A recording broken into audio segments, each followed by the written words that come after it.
name is Alexander Nietzsche. I am a current grad student at the University of Denver. I'm in the Masters of Marketing program, and today I'm going to be talking about the session Superstar Brands Connection in the Era of Creators. This session was hosted by Dr. Marcus Collins of the University of Michigan, and it was with two L'Oreal executives, Adam Kornblum and Hannah Wen, and also the influencer Bobby Althoff, who has her own podcast. This section mostly focused on L'Oreal, specifically their company CeraVe, and their viral Super Bowl ad. They talked about a lot of how it came into the idea, a lot of the steps they had to do to set everything up, a lot of the partnerships with Michael Cera and Bobby Althoff in order to kickstart the rumor, in order to build hype for the ad.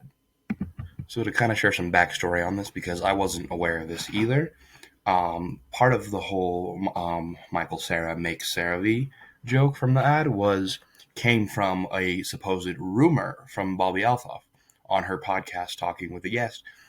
And she even talked about, I think he actually makes that, or he's involved, or he's part of that.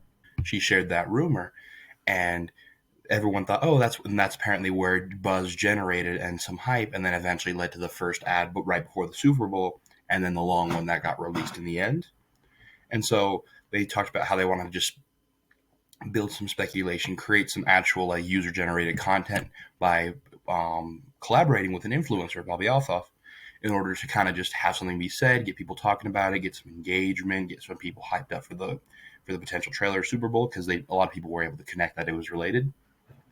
And so from there, it was skyrocketed from them being able to meet Michael Cera, and then eventually the ad we know today, which was lauded as one of the best and most successful ads from this past Super Bowl. So as they just talked more about it, they talked just kind of a roadmap, and then they also wanted to make sure they were appealing to their target market. This one was more targeted towards Gen Z, because CeraVe has been a product that I personally haven't seen a lot of CeraVe around, but they said a lot of Gen Z has been using, has been very popular, especially because they've been using the tagline from dermatologists to give it a more authentic appeal, since that's who they actually consult for their products.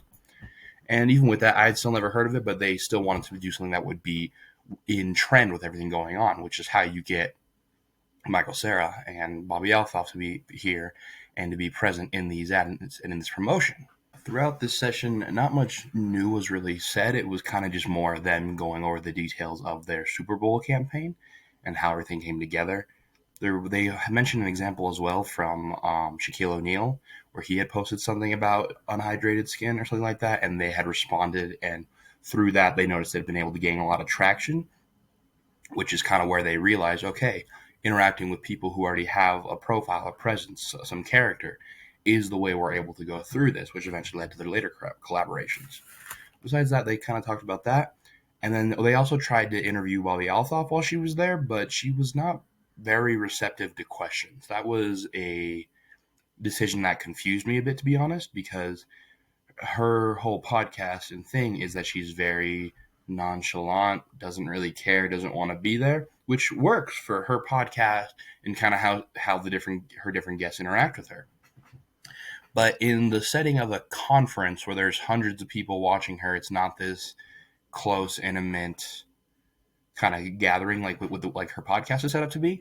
She was a lot more nervous to speak, and thus wasn't very active, engaging, didn't really seem to want to be there at all or answer any questions whatsoever, which is understandable. But to me, with a company that talked so much about, this is our brand, it's really about knowing these influencers and what they're about, I'm surprised they moved her from the setting that she thrives in into a business conference in a setting she said it herself she did not enjoy and was extremely nervous to be there and just kind of wanted it to be over. So that was definitely an interesting decision. I understand why they brought her along, because she was such a critical part of their Super Bowl campaign and spreading that rumor and connecting with Michael Cera a little bit.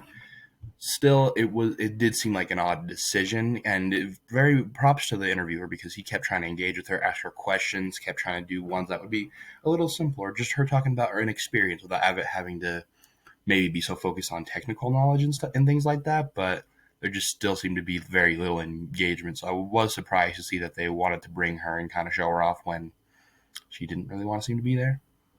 But even then, it was still informative, and I found the session nice to be able to actually see a brand plan for a campaign from start to finish, and like be able to see the success from it, why it was successful, because the marketers were allowed to be creative and also partner with different creators and to allow them to achieve the best result they wanted to with this.